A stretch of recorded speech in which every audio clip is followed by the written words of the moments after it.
Okay. Mr. Sukhvinder is engaged in a business of plying goods carriage. On 1st April 2020, he owns 10 truck. 10 truck है तो it's not more than 10. 10 तक चलता है, कोई problem नहीं है. Out of which 6 are heavy goods vehicle. चलो ठीक है, अगर 6 हेवी गुड्स होगी तो 4 फिर अदर गुड्स व्हीकल होगी, लाइट और medium. The gross weight of those heavy goods vehicle is 15,000 kg. तो आपको पता है 1000 पर टन लेना है तो 15 टन की गाड़ी हो गई. On 2nd May 2020 he sold one of the heavy goods vehicle. 2nd May पे सेल कर दिया, अप्रैल में सेल कर देते हैं. 2nd May पे सेल किया तभी भी पूरा मे काउंट करना पड़ेगा, राइट? यस, पूरा मे काउंट करना पड़ेगा. जो व्हीकल सोल्ड हुई है उसका अप्रैल और मई 2 महीना काउंट करना पड़ेगा. And purchase a light goods vehicle on 6th May. तो उसका 6th में से लेके आगे 11 मंथ होता है. जो व्हीकल परचेस किया उसका 11 मंथ होता है, ठीक है ना. जो सोल्ड किया उसका 2 मंथ होता है. This new vehicle could however be put to use only on 15th June. बोलो ये सेंटेंस कुछ मैटर करता है क्या हमें? नहीं, ये खाली हमें चुना लगाने के लिए दिया है. ये सेंटेंस को इग्नोर करने का. डेट ऑफ ओनरशिप मैटर करता है, date of put to use matter नहीं करता यहाँ पे. Compute the total income of Sukhvinder for the assessment year 21-22 taking the note of following data. चलो ठीक है, पहले तो हम इसका कंप्यूट करेंगे. कितनी व्हीकल से उसका पहले कंप्यूट कर लेते हैं. सर टोटल 6 व्हीकल पहले टॉप में थी. 6 में की एक सेल हुई तो 5 हेवी गुड्स व्हीकल अभी भी बची है. 5 हेवी गुड्स व्हीकल का पीजीबीपी आएगा 1000 रुपीज पर टन. तो 15 टन की गाड़ी है. ऐसी 5 व्हीकल है इनटू 12 मंथ. बरोबर ना? ऐसे लिखना पड़ेगा ना मुझे. Yes.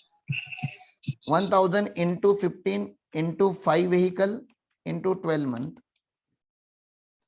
Is equal to 9 lakh. पहले वाले का 9 लाख आ गया. सर एक जो हेवी गुड्स व्हीकल जो सेल हुई है, हेवी गुड्स व्हीकल सोल्ड हुई है in the month of May. तो मे का है तो उसका 1000 तो लेना पड़ेगा, 15 टन भी लेना पड़ेगा. एक व्हीकल का 1 व्हीकल ले लिया, और क्योंकि मे में सेल हुई है तो 2 मंथ हमने ले लिए. तो 1000 इंटू 15 इंटू 1 इंटू 2 इसका 30,000 आ गया. सर फिर 4 अदर गुड्स व्हीकल हमारे पास स्टार्टिंग से एंड तक थी, ठीक है ना. तो उनका तो आपको पता है 7,500 इंटू 4 व्हीकल इंटू 12 मंथ लेना पड़ेगा. तो 7,500 इंटू 4 इंटू 12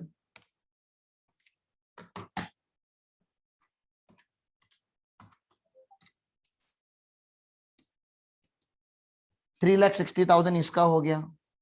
और फिर एक अदर गुड्स व्हीकल परचेस किया था, परचेस्ड, और ये मई मंथ में किया था. तो ये ओपनिंग से तो थी नहीं, तो मई मंथ से थी. तो 7,500 into 1 into 11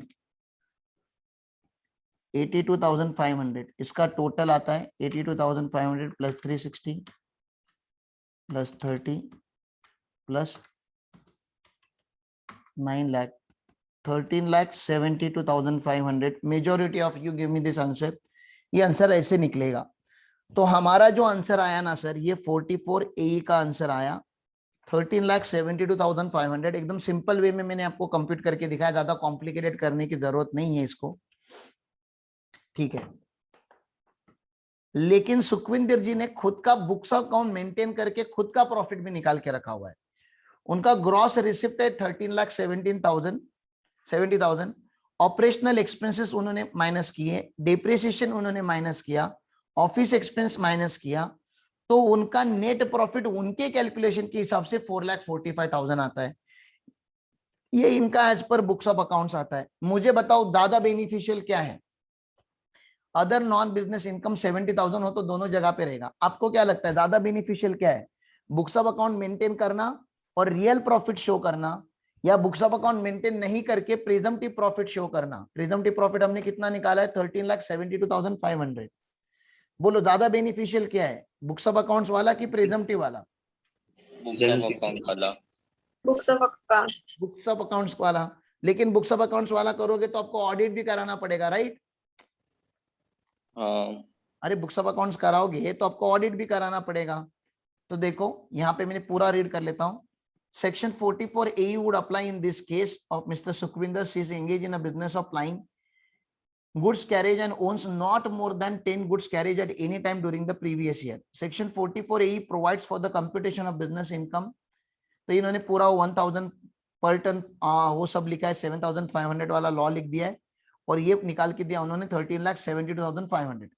However, Mr. Sukhvinder may claim lower profit. Lower profit claim कर सकते हैं if he keeps and maintain the proper books of accounts as per section 44 AA and gets it audited and furnish the report of audit as per requirement of 44 AV. तो आपको sir books of accounts और audit mandatory कर दिया इन्होंने. If he does so, his income for the tax purpose from the goods carriage will be 4,45,000 instead of 13,70,000 and उनका total income कम हो जाएगा. तो उन्होंने दोनों कंपेयर करके दिया है यहाँ पे.